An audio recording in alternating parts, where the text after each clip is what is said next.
C'est tellement lumineux.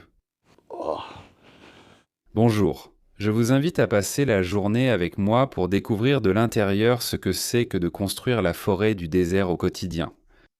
Il est 5 heures. Il est temps de commencer la journée.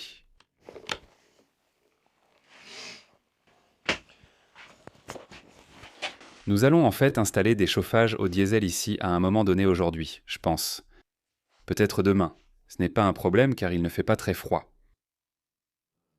Je pense qu'hier soir, la température la plus basse était probablement de 45, peut-être 50. Donc en fait, il a fait incroyablement chaud cette fois-ci. En ce moment, il fait 46 degrés dehors. En fait, on a une bonne chance d'avoir de la pluie, mais ça ne devrait pas arriver avant tard ce soir, si jamais ça se produit.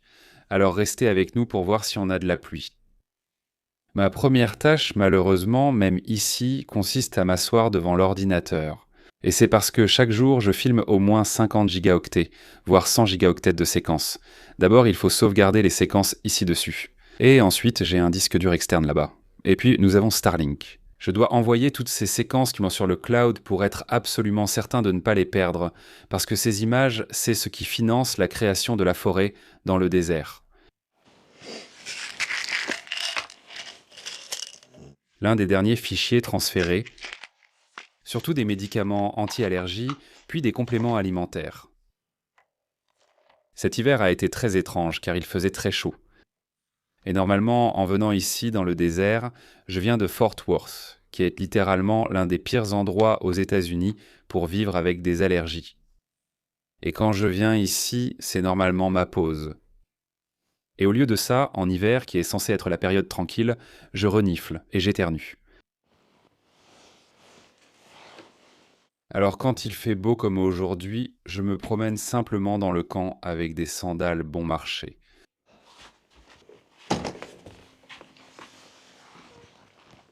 Je ne pense pas que vous puissiez voir quoi que ce soit, mais moi je sais où tout se trouve, la prise, l'interrupteur et tout le reste.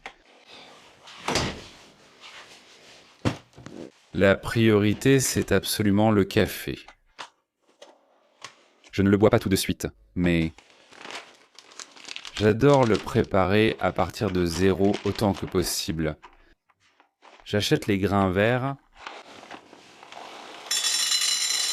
je les torréfie à la maison, je les moue frais et je profite d'un petit luxe.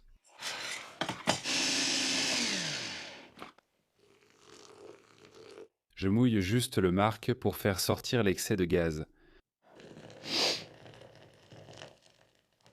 Il reste 3 minutes et demie. Pendant que ça infuse, je veux vous donner une idée du programme pour aujourd'hui et on verra à quel point ça va déraper.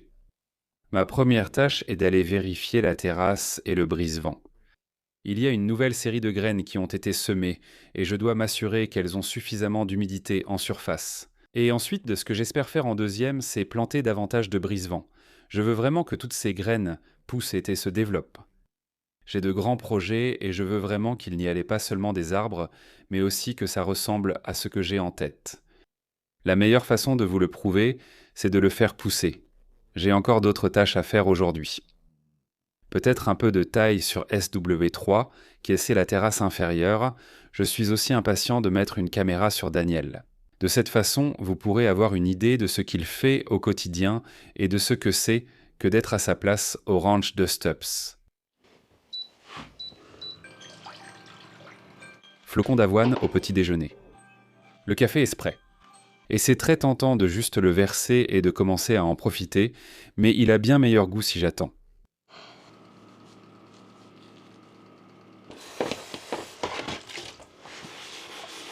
Daniel et moi avons des avis différents sur la vaisselle. Et c'est assez drôle parce qu'il aime juste les laisser s'empiler et ensuite tout faire d'un coup. Et je ne suis pas maniaque de la propreté, loin de là. Mais je déteste l'inefficacité. Et quand on a de la vaisselle empilée dans l'évier, je ne peux pas utiliser l'évier. Et ça me rend fou. Donc pendant que j'attends que le porridge cuise, ça rendra ma vie plus agréable.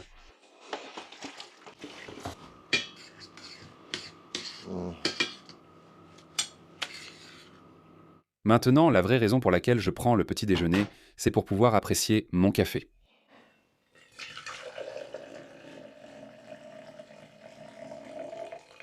J'aime vraiment, vraiment, vraiment, vraiment le café. Mais j'ai aussi presque aucune tolérance à la caféine, donc c'est toute la caféine que je bois dans une journée. L'avantage, c'est que une fois que j'ai mangé, il est 6 heures. À partir de ce moment précis, on devrait voir le début du crépuscule, ou peu importe comment vous l'appelez le matin.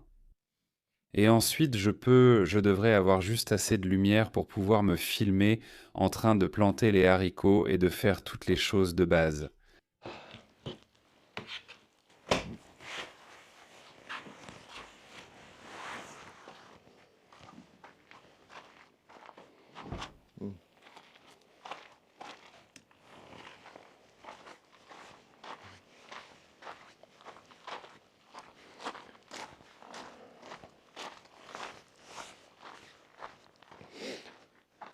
Ouais, vous pouvez voir un peu, mais pas en bas.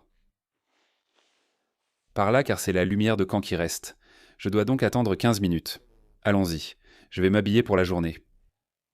J'ai aussi oublié que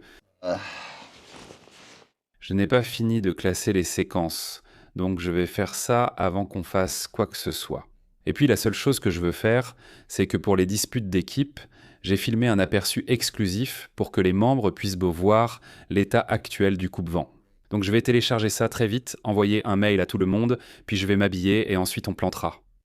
J'ai passé trop de temps à classer les séquences vidéo. Et maintenant le café a fait son effet tas. Comment vais-je vous montrer avec tact la gestion des toilettes ici ? Voici la solution. Ce sont des toilettes sèches à compost, donc rien de dégoûtant à montrer. Mais c'est la salle du trône. Et en gros, tu fais tes besoins dans un seau rempli de copeaux de pin, qu'on garde ici en bas. Et à la fin, on ajoute une cuillère de biochar. En fait, c'est juste du charbon de bois très très finement broyé. L'humaneur le charge, puis on l'utilise comme amendement du sol à environ un quart de mile par là-bas.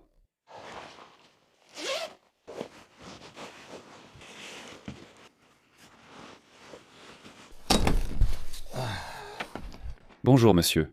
Bonjour, bonjour. Avez-vous bien dormi ? Je crois que oui. Mon pote là-dedans a décidé qu'il voulait dormir sur moi, donc j'ai dû le retenir. Je ne sais pas s'il a eu froid ou autre chose. Ouais, Il a décidé que je faisais un bon oreiller. Je fais ça ici sur la lentille d'eau. sur la lentille d'eau. Oui. Tu es toujours aussi excité à ce sujet ? Je vais être honnête, plus je regarde et j'écoute, je me dis, Encore plus. Et juste pour préciser à la caméra, nous savons que la grande lentille d'eau est une plante dont la propagation consciente est illégale au Texas. Nous ne parlons pas de la grande lentille d'eau. non, nous ne parlons pas de la grande lentille d'eau qui n'est même pas concernée. La bonne ? La bonne, c'est une espèce envahissante, une espèce nuisible. Mais la lentille d'eau dont j'ai appris récemment n'est pas la grande lentille d'eau, c'est juste la lentille d'eau ordinaire. Rémi était vraiment excité par quelque chose là-bas ce matin. Ah oui ? Il court encore partout ? Bon sang, quelle belle matinée. C'est inhabituel de voir l'avion dans le ciel. Mais difficile à manquer. C'est tellement joli. Je vais mettre un peu de biochar dans cette tranchée là-bas avant de planter les fèves. Il fait plus frais car il faisait 46 au réveil, soit quelques degrés de moins que d'habitude. Mais c'est probablement une bonne idée de toute façon parce que ça n'a pas respiré depuis 30 jours. J'essaie de me rappeler lesquels sont du compost de champignons et lesquels sont... Voilà, voici du biochar.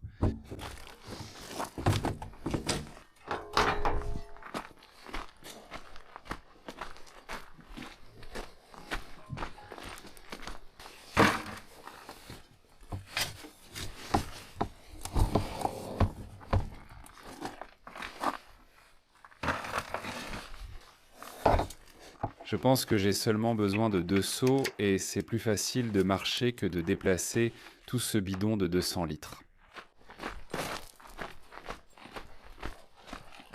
Et si je me trompe ? Alors, ce n'est pas grave. La situation de l'eau a l'air très bien, c'est pourquoi je ne m'en fais pas. Et dès que ces fèves seront plantées, nous ajouterons de l'eau.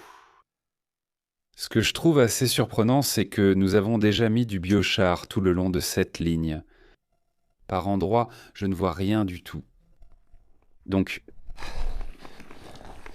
je vais simplement en profiter pour en ajouter plus.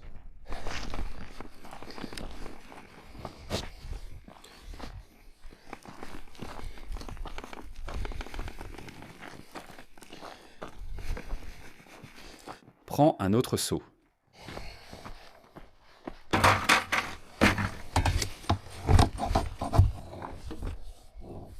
Tu commences avec la lame niveleuse. Trouve une idée. D'accord. Je réfléchis en ce moment. Un jour, il faut que je te filme toute la journée. Juste pour te donner une petite idée de ce que je fais ici, au lieu qu'on doive descendre du bulldozer à chaque fois pour ajuster la hauteur, j'ai ajouté un vérin hydraulique. Et maintenant, je me prépare à ajouter une batterie et une pompe hydraulique électrique. Mais je vais faire un support pour ça. Donc, je suis en train de réfléchir et de trouver une idée pour créer ce support.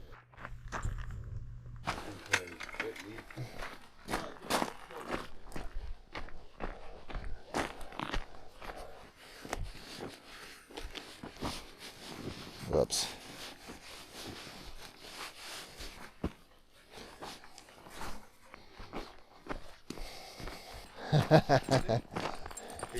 Il a très peur de la clôture. Il gémit car il te voit ici et ne veut pas venir. Ah.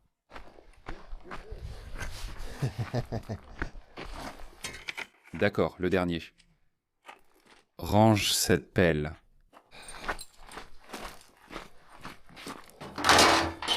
Pelle. Rémi.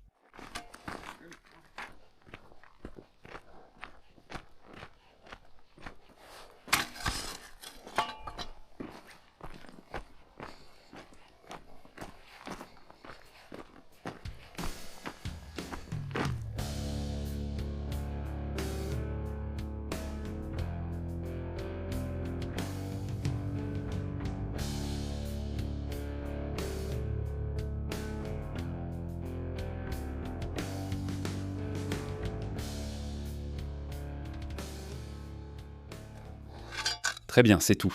Lever du soleil. Ce n'est pas un mélange incroyable, mais il n'y a certainement pas de concentration toxique. Alors maintenant, nous allons prendre les fèves. En fait, nous allons commencer par tout humidifier.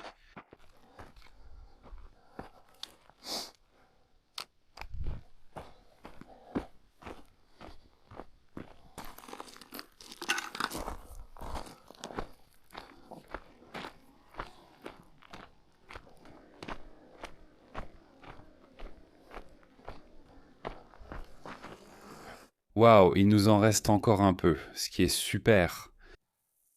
Ceci est de l'herbe que j'ai transplantée.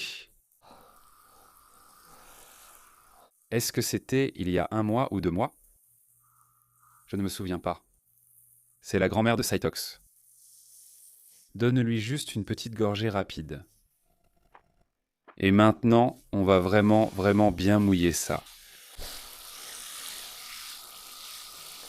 Et l'avantage de faire cela en premier, c'est que on obtient une colonne d'eau plus profonde que si on mettait la fève directement sur un sol humide.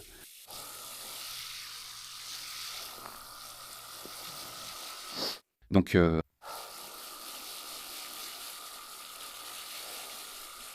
elles devraient avoir beaucoup d'humidité disponible dès leurs premiers instants.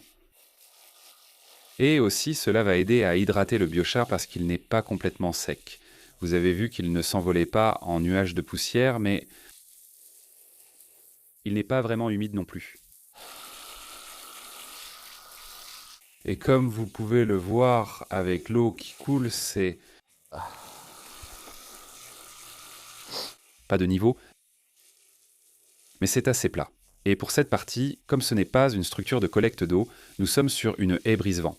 Donc le but ici, il n'y a pas de ruissellement à capter pour celle-ci. Toute l'eau qui s'écoule ici actuellement, ou qui s'écoulait ici auparavant, va rester ici. Elle est soit déjà détournée par la rigole du canyon qui se trouve au loin, là où mène la route, soit elle provient de la colline là-haut. Et nous aurons finalement une rigole qui détournera toute cette eau par là-bas, où nous construirons un vrai champ.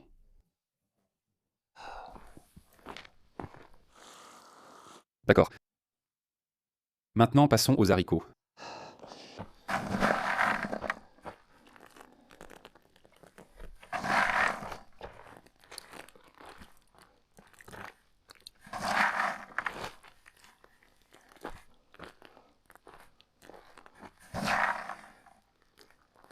En termes de densité typique, ce serait absurde d'avoir autant de haricots aussi proches les uns des autres. Mais on veut un couvert, même s'il ne fait que quelques centimètres de haut, le plus rapidement possible.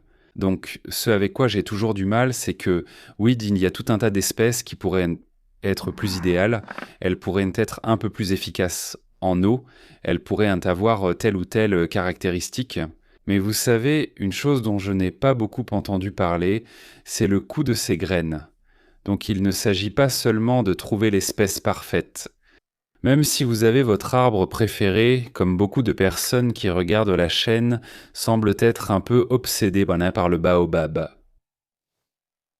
Et je n'ai jamais cherché les graines, mais je doute qu'elles soient bon marché, et certainement rien de comparable aux fèves où, je ne sais pas, c'est moins d'1 $ la livre.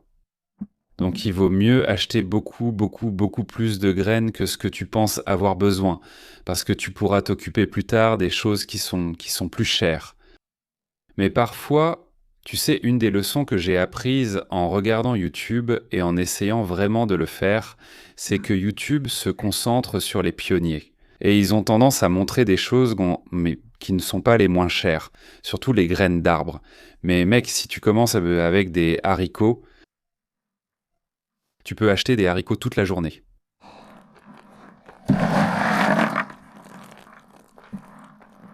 C'est beaucoup plus abordable, surtout quand tu débutes et tu fais des erreurs stupides qui sont simplement typiques quand on débute dans quelque chose.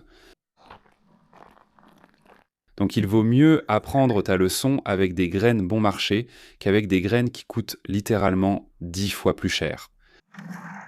Certaines graines d'arbres valent entre 250 et 350 $ la livre. Et pour ces densités élevées que je vise, ce sont les quantités dont j'ai besoin. Donc il ne s'agit pas seulement de trouver l'arbre magique. Il s'agit de trouver un arbre qui pourra donner de bons résultats avec le budget dont nous disposons.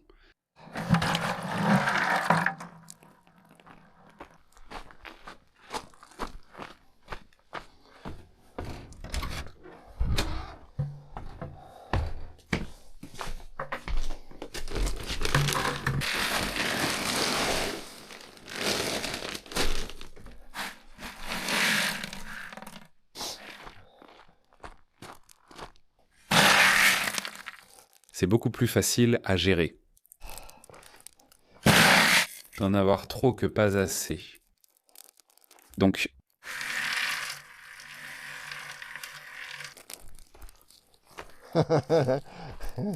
oui, j'ai définitivement la densité que je recherchais maintenant.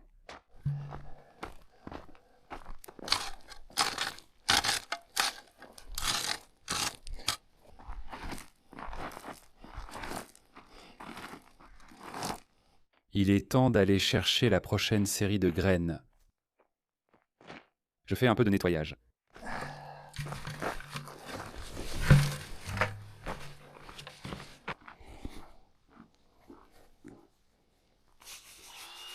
Il est maintenant 7h48 et la température est de 53 degrés avec 41% d'humidité.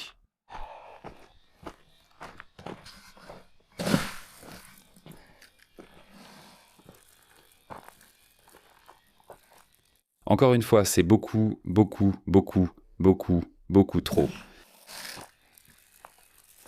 Et vous voyez que je les plante à sec.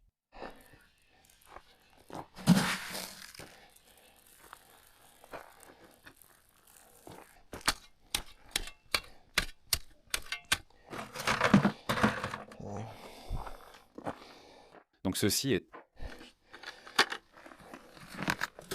du matériau tamisé avec du biochar.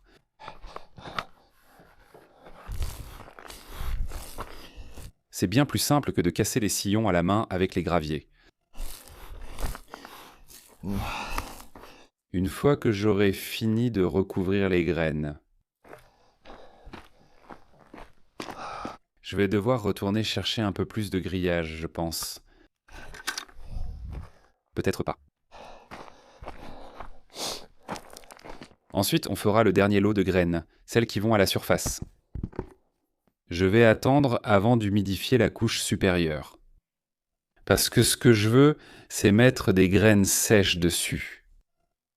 Et puis, quand je vais donner un dernier arrosage, cette terre meuble devrait aspirer les petites graines jusqu'à ce qu'elles soient à environ 3 mm de la surface. Si près de la fin, mais j'ai appris à ne pas être avare. Donc, allons chercher un peu plus de matériaux pour l'écran et mélanger un peu de biochar de qualité. D'accord ? 2 petites pelletées rapides. Vide ce tonneau dans le suivant pour qu'on puisse préparer une nouvelle fournée plus tard aujourd'hui.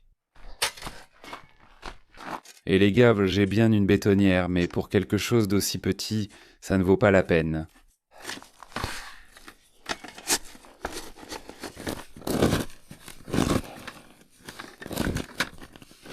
Donc là, c'est moitié-moitié biochar et terre locale.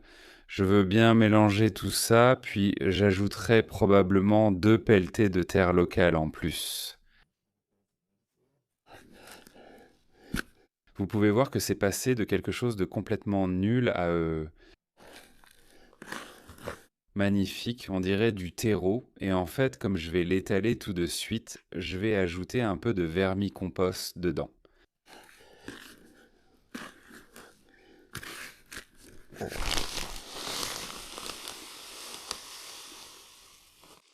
Qu'est-ce que c'est ? Je ne sais pas, c'est de la fertilité, tout simplement. Ça ressemble plus à une version duveteuse du matériau d'origine, et c'est exactement ce que je veux. J'espère que ça va imiter une terre de surface ultra riche, juste pour aider les annuels à démarrer, comme des petits bébés sous les arbres.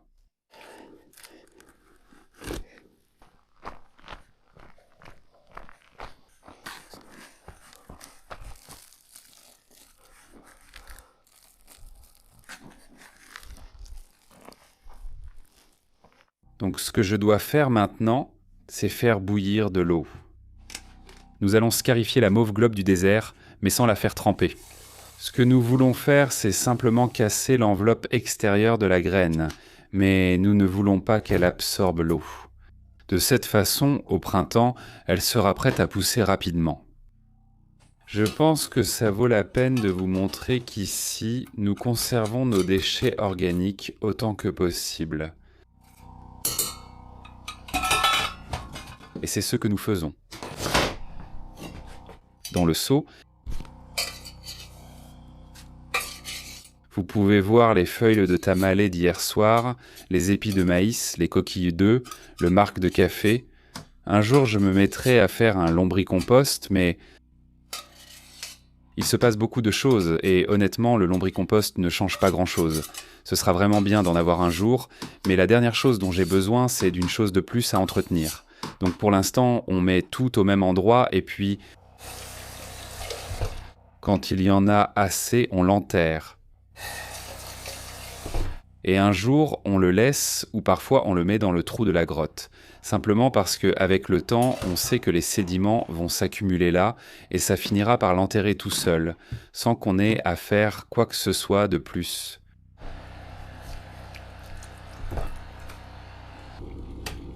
D'accord ? Écoute ça.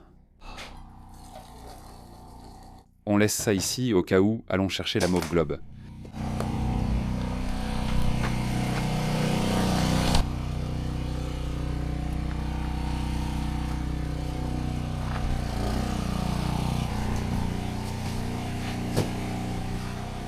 J'aime l'extérieur. Je vais m'asseoir ici pour éviter de fixer Daniel pendant qu'il soude.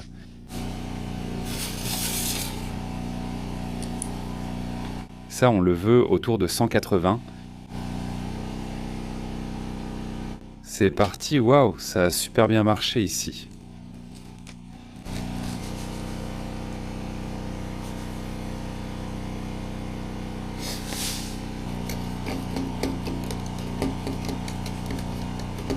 Ça fait environ 1 minute, donc il est temps de les sortir de l'eau.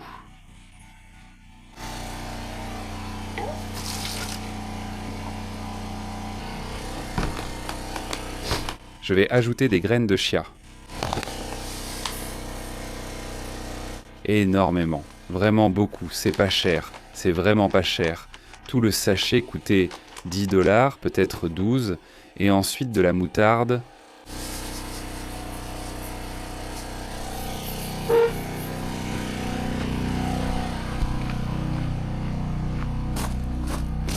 Et ce qu'on veut, c'est répartir ça de façon homogène, et la façon dont je vais faire ça, c'est en utilisant ma même terre tamisée avec l'ajout de biochar, juste comme moyen de remplir, comme agent de lest et pour assécher tout ça. Parce que si la mauve globe reste humide, il est impossible de mélanger et de répartir uniformément. Donc je fais ça à la main, et ensuite ce que je dois faire, c'est simplement tout casser à la main, enlever tous les grumeaux. Je pense que c'est probablement assez homogène maintenant. Répartir les graines, je ferais mieux de le faire plus finement jusqu'à ce que j'ai tout recouvert.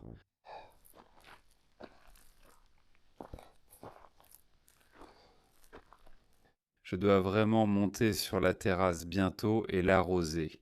Mais voilà.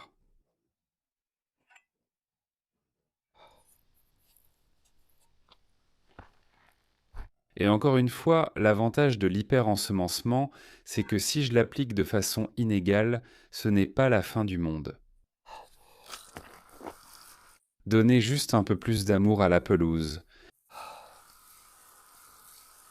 C'est bien imbibé, et maintenant c'est pour tirer ces petites graines dans le sol. Et aussi pour que ce terreautage que j'ai mis ne pompe pas non plus l'eau. Je veux que tout ça reste humide. C'est maintenant à la fin. Et maintenant, je dois juste arroser l'ancienne section, entre guillemets, ancienne, qui a 2 jours et demi.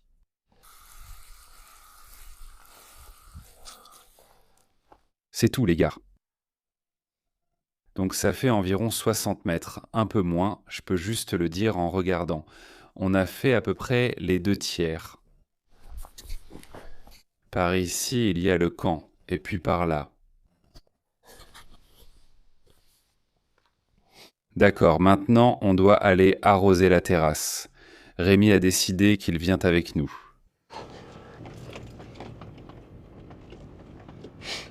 Une chose à laquelle je pense, c'est qu'une fois qu'on aura réussi et qu'on pourra le faire à la main, et qu'on pourra le faire à très petite échelle, et qu'on pourra le faire avec succès. Ensuite, on pourra revenir à l'idée de départ dans ma tête, c'est-à-dire donc comment passer à grande échelle, comment réussir et comment aller beaucoup plus vite.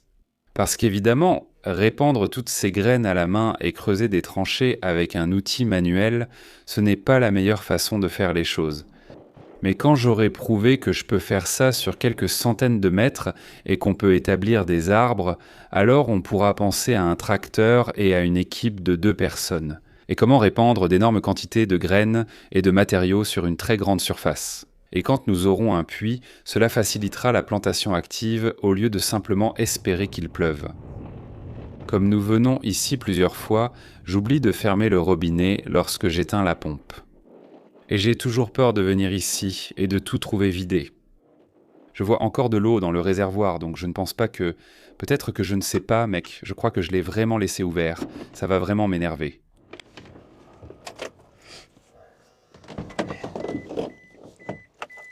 Rémi, couché, bon garçon.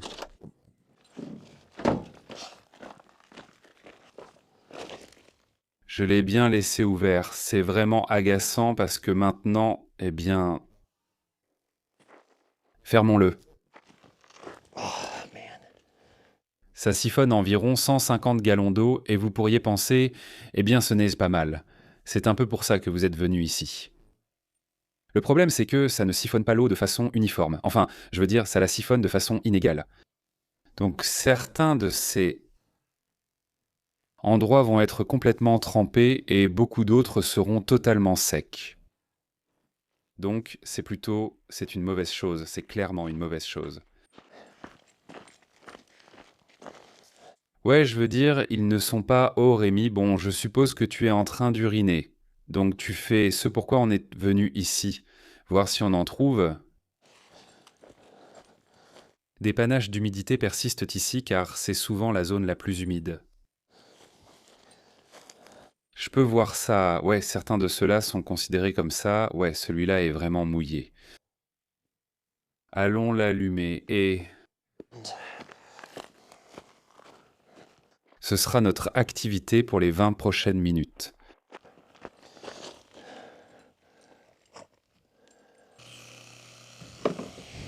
Normalement, je vais juste m'asseoir dans le camion, mais là, je dois rester très près pour surveiller le niveau de l'eau. Je règle un minuteur de 20 minutes pour bien faire tremper. On aura peut-être de la chance et il pleuvra ce soir, comme ça on n'aura pas à utiliser notre propre eau. On aura la merveilleuse eau du ciel.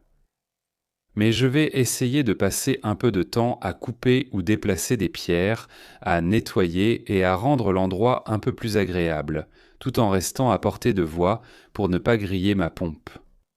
J'ai réalisé qu'il valait mieux utiliser mon temps pour contacter la société de forage et vérifier qu'ils savent que je souhaite les joindre.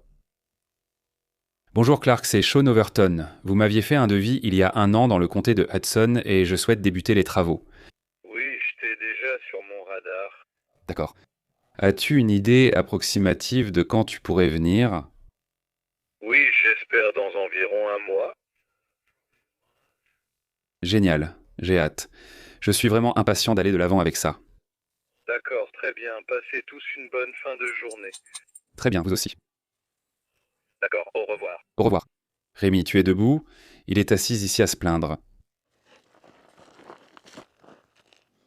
Tu veux me montrer quelque chose ? Ou tu demandes juste des caresses ? Je parie sur les caresses. Voilà, mon garçon.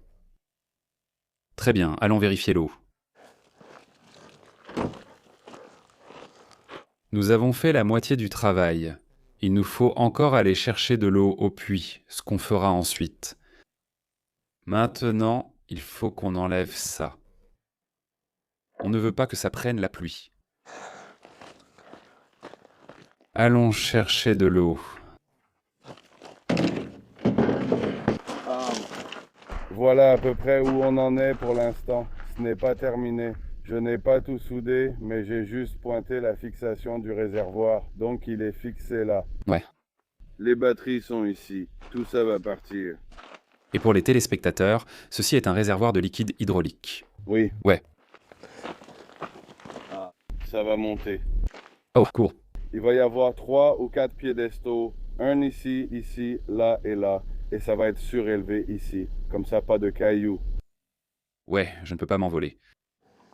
And, C'est le fer en angle qu'un spectateur a acheté. oui, celui-ci. La liste de souhaits Amazon. Ça est de quoi était fait le support. Tout cela venait de l'acier donné par les spectateurs. Génial. Je savais qu'on allait l'utiliser, mais je ne savais pas qu'on allait l'utiliser aussi vite. Ah oui. Eh bien, je pense qu'on doit mettre un deuxième lot sur la liste de souhaits parce qu'on va l'utiliser. Oui, on va probablement en utiliser la majorité rien que pour ça. Super. Je vais descendre au puits et... Oh, je ne peux pas parce qu'il te faut le générateur. Ouais. Eh bien, ce plan est tombé à l'eau. Eh bien, je veux dire, je peux toujours monter sur le bulldozer. Non, je veux finir la lame niveleuse. Moi aussi. Ouais. Genre, j'irai plus tard. Qu'est-ce que tu veux manger ?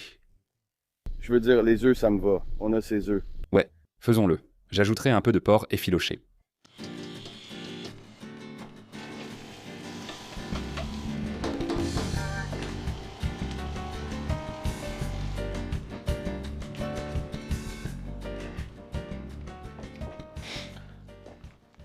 Je vais mettre cette patate douce. Elle était pourrie, donc elle est ici. On va l'enterrer et voir si on peut cultiver accidentellement des patates douces.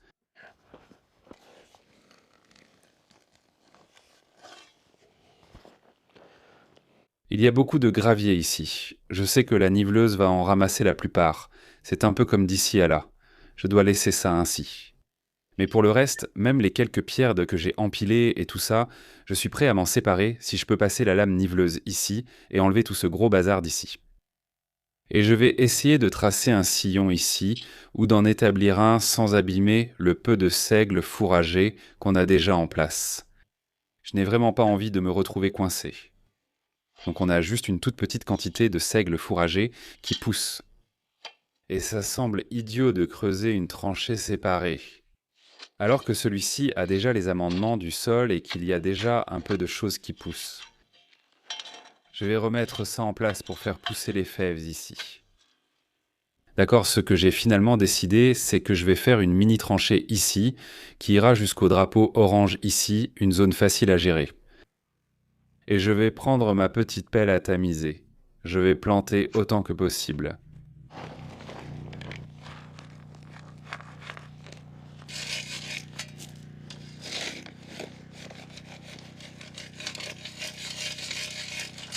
J'aime bien l'idée de cette pelle, mais le métal vient de casser. Donc, c'est terminé. Elle marchait bien. Il faut juste être beaucoup plus résistant pour s'en sortir ici. Je vais tamiser grossièrement. Ce n'est pas nécessaire, mais c'est agréable d'avoir une tranchée vraiment propre. Donc, on va ici. Et ensuite, on va là. Ça chauffe sur le ventre. C'est chaud sur le ventre. Oh oui, je parie. Je n'ai plus de fil. Oh, Mais elle est plutôt robuste. ouais, C'est encore assez flexible. C'est pourquoi ceci existe. ouais, je dois juste tenir un tuyau. Et ça, c'est juste tenir le tuyau. Cool. Combien il t'en reste? Je dois monter la batterie ici. Je dois l'installer. À moins qu'il n'y ait un imprévu. J'ai fini de souder. D'accord. Cool. Maintenant, il faut qu'on mette ce truc énorme dans le 4300. Je dois sortir mes affaires du 4300. Tu as besoin de quelque chose là-dedans? Je dois sortir mon sac pour te laisser plus de place. Oh. D'accord, Ce n'est pas lourd, on peut le soulever facilement. d'accord, j'ai presque fini. Alors peut-être que je devrais finir de planter tout ce que j'ai commencé, la petite section sur laquelle j'ai travaillé, et ensuite on pourra charger le générateur et faire tout ça. Très bien. Et je viens d'avoir une idée. Combien de temps as-tu besoin de la lame niveleuse avant qu'on installe tout pour faire baisser la température? Oh, puisque j'ai fini avec celle-ci, on va commencer à l'installer. D'accord. Ça te va si on échange? Je conduis le bulldozer et j'essaie la lame niveleuse pour niveler pendant que tu gères l'eau. Non, ça me va. D'accord. Tout le reste, je pourrais le faire après avoir chargé les affaires. Très bien, lequel est-ce? Très bien, non potable.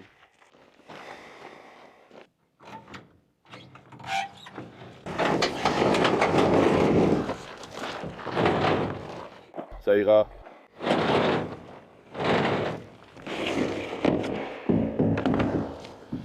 Waouh, sacré nom d'une vache. Il en faut beaucoup. Beaucoup. Nous avons probablement utilisé 700 gallons. Oui, 800 gallons. Oui, je n'ai pas vu ça. Oui, on fera un trajet aujourd'hui et un autre demain. C'était vraiment trop d'irrigation. Oui. Encore une raison, ce serait bien. Oui. Oh, j'ai appelé le foreur ce matin. Ils arrivent dans environ 30 jours. Ouais. Il y a un vrai support, mais il est tombé là-bas et je ne l'ai pas encore récupéré. Je trouve amusant que ces flèches ne signifient rien. Est-ce le haut ou encore le haut? Ouais, je vais donc écrire haut et bas. Ceci est mon fil que j'ai sorti ici pour verrouiller. Oui, je me souviens de ça. Oui. Faut-il une nouvelle cosse ou seulement une gaine? Eh bien, je veux dire, ça ira. Ouais, Mais ce n'est pas si bien. tu vois à quel point je suis... Ouais. C'est beaucoup. Je pense que ce sera plus rapide de simplement le couper. on n'en a pas besoin maintenant, mais on en a tous besoin. Nous allons en avoir besoin.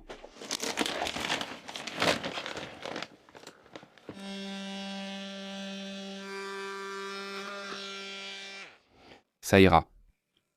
C'est celui-ci qui nous inquiétait. Oui. Voilà. Il faudrait vraiment frotter fort avant que ça ne marche. Cool.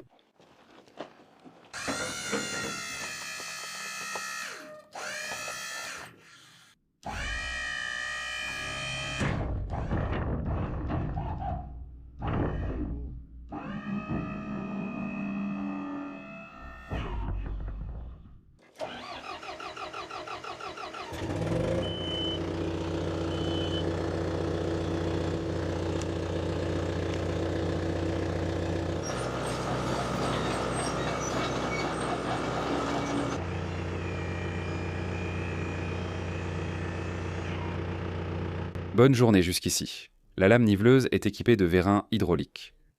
On a tout planté. J'ai pris un très très bon petit déjeuner. Et maintenant, je vais me rincer un peu le visage à cause de toute la poussière. Et tant que je suis là, je pourrais prendre un petit encas.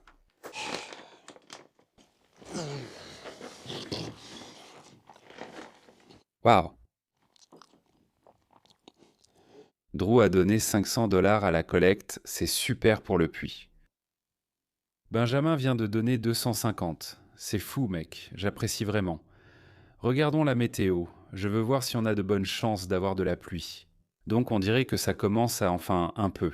Ça s'améliore maintenant, mais il n'y a pas grand-chose sur le radar. Les chances augmentent vraiment vers 8 heures. 67 degrés, 30% d'humidité. Donc ce n'est pas élevé, mais ce n'est pas mal.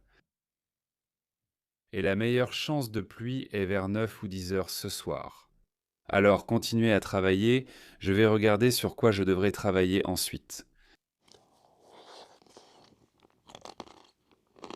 Il y a encore beaucoup à faire, mais je pense qu'il vaut mieux que j'aille chercher de l'eau. C'est probablement la meilleure chose sur laquelle je devrais travailler. Installe le processeur sur ce vieux camping-car, il sera prêt à être rempli.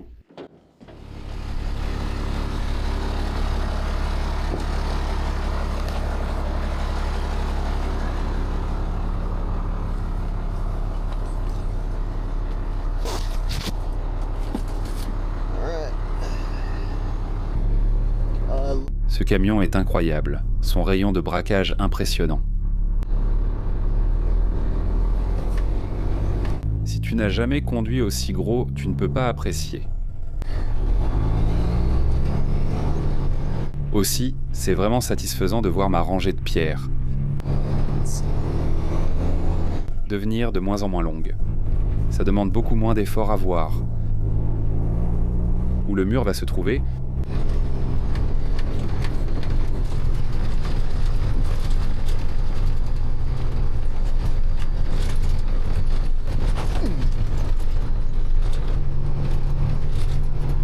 des puits d'eau là-bas.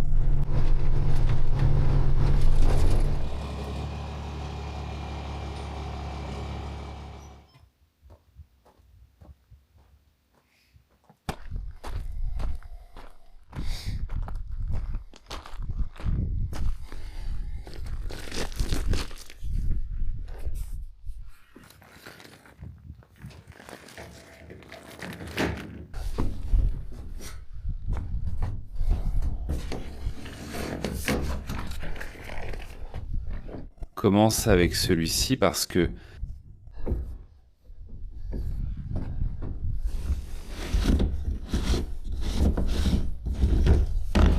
il y a un trou au-dessus.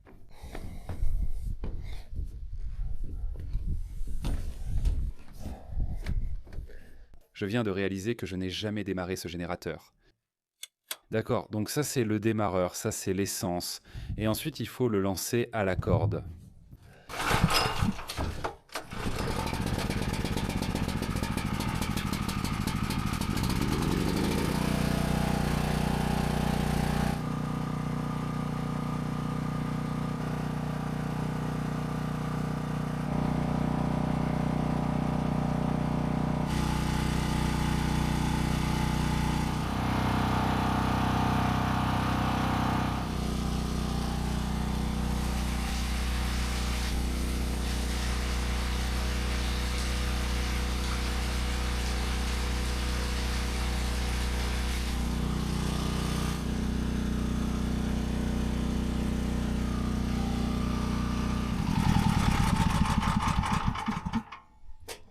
Oh, je peux enfin m'entendre penser maintenant. Malheureusement, l'eau s'est arrêtée juste un peu avant d'atteindre le sommet. J'ai remarqué qu'elle devenait sale et ça m'a inquiété. Je suis content d'avoir surveillé, il ne peut pas se permettre de tout prendre pour acquis. Obtenir 5,50, c'est le meilleur scénario avec ce puits. Alors, attachons le générateur et rentrons.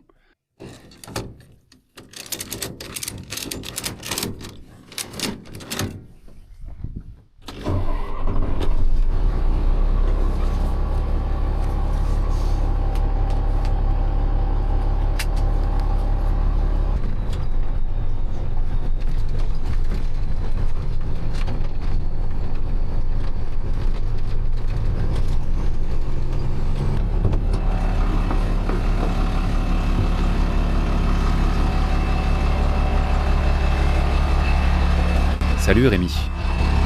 Salut mon pote. Recule tout droit, recule tout droit, recule tout droit. Encore un peu. D'accord.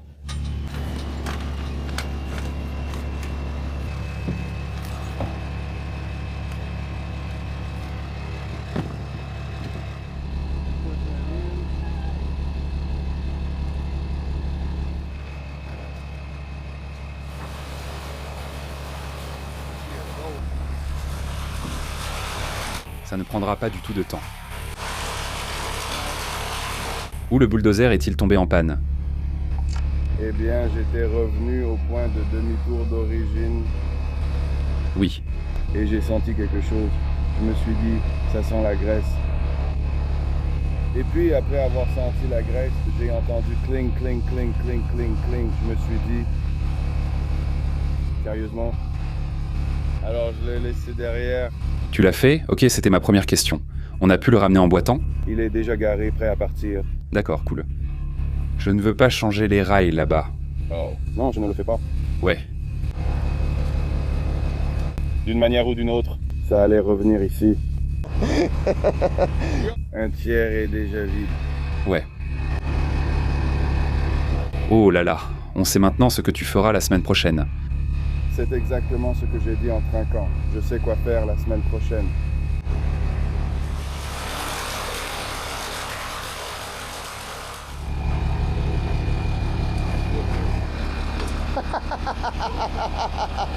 Oh Rémi. Il sait ce qui se passe. Tu sais que ça m'énerve encore plus. Les autres fois, j'ai dû l'aider à se relever. Allons-y Rémi. Il est déjà assis. Oh, Bon garçon Rémi. c'est littéralement la même chose. La seule différence, c'est que c'est plus difficile de reculer là-bas. Je veux dire, tu as des lumières. Ouais.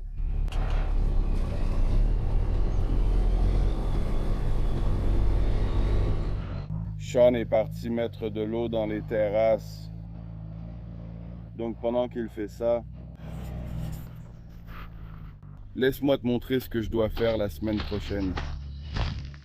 Ce n'est pas quelque chose que je voulais faire.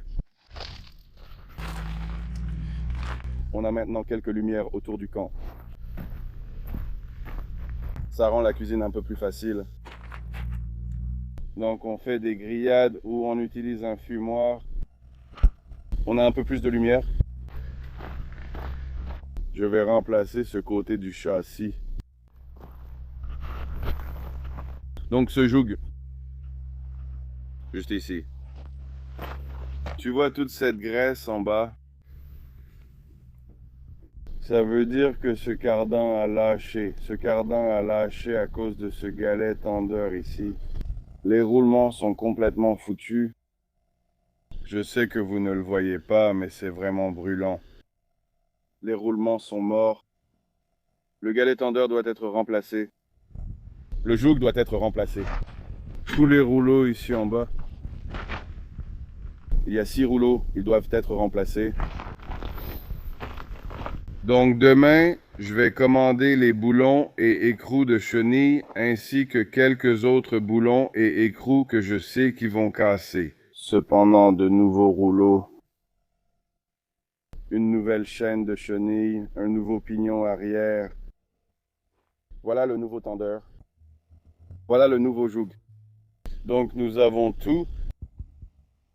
Je n'ai vraiment pas hâte de faire ça parce que, tu sais, ça fait plus de 300 livres, genre 6 cents ou 700 livres, juste une chaîne de chenilles. Celle-ci fait genre 100 et quelques livres. Chacune de celles-là fait environ 80 ou 90 livres. Ça va être une tâche intimidante parce qu'on n'a pas de grue ici. On n'a aucun équipement lourd ici à part le bulldozer. Mais évidemment, le bulldozer est tombé en panne. Donc, je vais devoir soulever cette machine, la décoller du sol et retirer la chenille. Après avoir retiré la chenille, je découperai toutes les semelles. Parce qu'on ne les dévisse pas, on les découpe toutes. Donc, je vais tout découper, remplacer le pignon arrière, tout leur train roulant, où ce sont des galets tendeurs. Le galet tendeur avant ou le support de tension de chenille, peu importe comment tu veux l'appeler, tout ça va être remplacé. La seule chose qu'on ne va pas remplacer, ce sont les patins de chenille. Cependant, on va quand même prendre du matériau pour les crampons. Et ça ne se fait pas tout de suite, mais on va souder ici. Et ça va le rehausser d'environ 1 pouce. Donc on aura 1 pouce de crampon en plus pour la traction parce que c'est notre plus gros défaut ici avec ce bulldozer, la traction. Il n'a tout simplement pas assez de traction. Voilà ce que je ferai la semaine prochaine.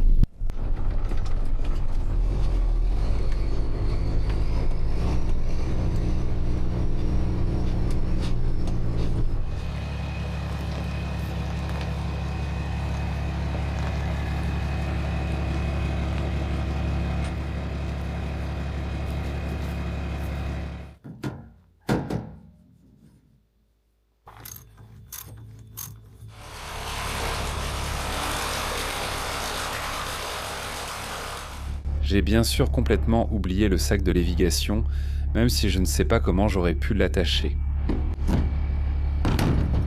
Moi aussi. Nous allons créer ce système. Je ne dirais pas à l'épreuve des idiots, mais plutôt résistant aux idiots. Attache le sac doucement. D'accord, maintenant j'ai oublié de mettre le couvercle sur l'autre, et on manque déjà de couvercle. Ça vaut le coup que je règle ça.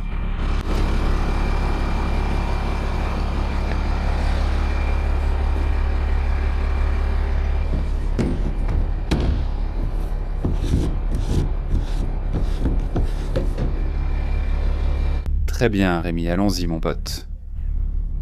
Maintenant, on peut retourner au camp.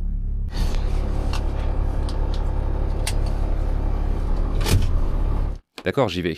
Tu préfères du porc effiloché ou des saucisses? Qu'est-ce qui te ferait plaisir? Ou les deux. Faisons les deux. Je vais aller me changer avant le dîner, même si je ne vais pas me doucher, me laver ou faire quoi que ce soit, je ne sais pas. C'est une question de morale, juste enlever les vêtements portés toute la journée. Et souvent c'est parce que j'ai transpiré comme un fou toute la journée. Mais aujourd'hui, il n'aurait vraiment pas pu faire plus beau. Je veux dire pas seulement la température, mais aussi le fait que le soleil ne me tapait pas dessus. Donc en termes de niveau de crasse, c'est à peu près aussi bien que possible à la fin d'une très longue journée. Je crois qu'il est 6h15, 6h11. Donc tu sais, je suis déjà bien avancé dans la journée. Et heureusement, j'ai presque terminé. Maintenant, je vais dîner avec Daniel, transférer quelques vidéos et recommencer tout ça demain. Une dernière chose avant que tu partes. Tu sais, quand j'ai dit qu'il y avait de la pluie prévue, ce n'est pas fort, mais... il y a quelques petites gouttes. Est-ce que c'est parfait? C'est une excellente façon de terminer la journée. Même si on a fini sur une note négative avec une grosse réparation de bulldozer, on l'a déjà payé. Il ne reste plus qu'à faire le travail. Donc, je ne peux vraiment pas me plaindre. On a beaucoup avancé, il est, je crois, presque 7 heures maintenant. Donc, on est déjà bien avancé dans la journée.